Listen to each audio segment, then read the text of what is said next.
L'exercice 7, résoudre par la méthode de Gauss-Seidel le système suivant.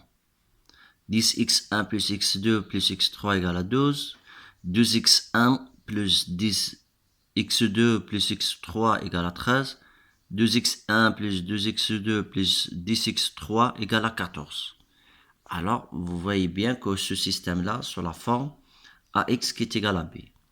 Alors, prendre pour valeur approchée initiale la valeur, le vecteur x0 qui est égal à 1,2, 0, 0. C'est le vecteur colonne, donc c'est la transposée devient un vecteur ligne.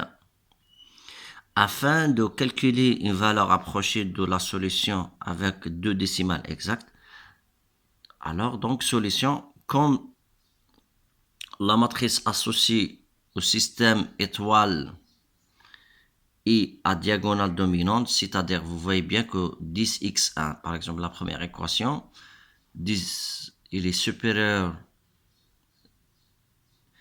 le coefficient de x2 plus le coefficient de x3.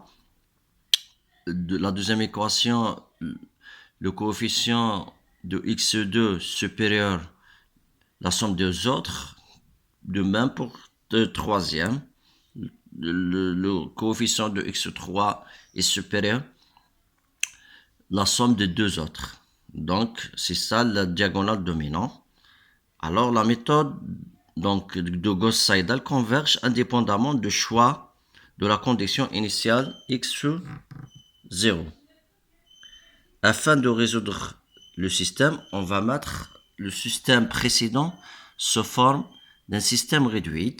Alors, premièrement, il suffit de diviser par exemple la première ligne par 10, la deuxième ligne par 10 aussi, la troisième ligne par 10, et puis en exprimant x1 en fonction de la première ligne en fonction de x2, x3, la deuxième équation en exprimant x2 en fonction de x1, x3, la troisième équation en exprimant x3 en fonction de x1, x2. Voilà, on trouve ça là, ce système, nouveau système. Alors, x1 en fonction de x2, x3, x2 en fonction de x1, x3, etc. Que l'on peut réécrire sous forme matricielle alpha x plus bêta, tel que alpha c'est une matrice, tel que les éléments de diagonale sont tous nuls, il n'y a pas des éléments diagonaux. Et bêta, c'est le vecteur 1,2, 1,3, 1,4. Et x, c'est le vecteur x1, x2, x3.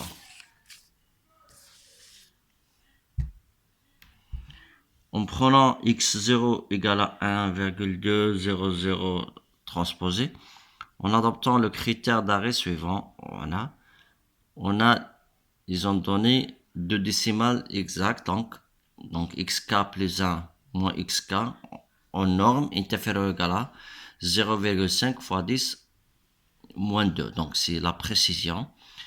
Alors on fait la première itération. La première itération, donc x1 est égal à alpha de x0 plus bêta, tel que x0 est noté comme ça, x1 est noté comme ça. Donc je calcule. On a tous, en calculant donc le vecteur x1.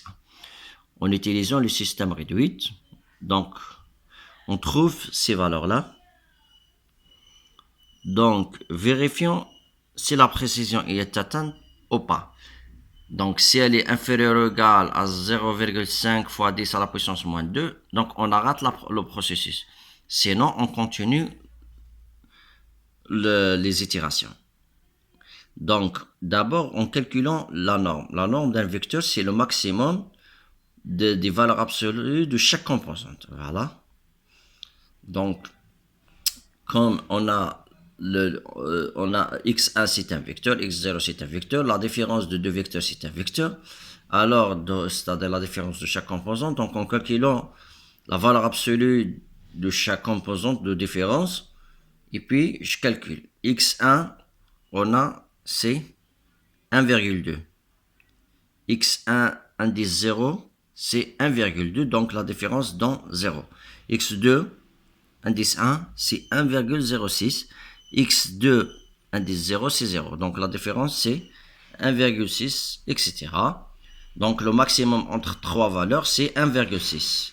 Vous voyez bien que 1,06, c'est supérieur à 0,5 fois 10 à la puissance moins 2. Donc on continue la procédure. On passe à la deuxième itération. La deuxième itération, x2 est égal à alpha x1 plus bêta. Donc c'est en calculant de même que l'itération 1. Et puis en vérifiant est-ce que la précision est atteinte ou pas. Donc la norme de la différence, le vecteur x2 moins x1, c'est le maximum, comme tout à l'heure. Lorsqu'on calcule, on trouve c'est 0,201. Il est toujours positif, donc on continue les itérations. Troisième itération, on passe à la troisième itération. x3 est égal à alpha de x2 plus bêta. Toujours en utilisant le système réduit. Si on calcule, on trouve 1, 1, 1. Donc, on passe à la précision pour vérifier. C'est toujours le maximum de la différence en valeur absolue. Donc, c'est 0,005 lorsqu'on fait les calculs. 0,005, c'est 0,5 fois 10 à la puissance moins 2. Alors, donc, c'est égal la précision donnée. Donc, on arrête. Ainsi, la précision est atteinte. Et donc, on arrête les itérations. La solution approchée, donc, c'est x2. Alors, la solution approchée, c'est x2. Pourquoi? Parce que la troisième itération, c'est pour xk plus 1. Donc, on choisit la solution de xk. Donc, si on arrive à la troisième itération, donc la solution, c'est le x2. Donc, voilà. Merci pour votre attention.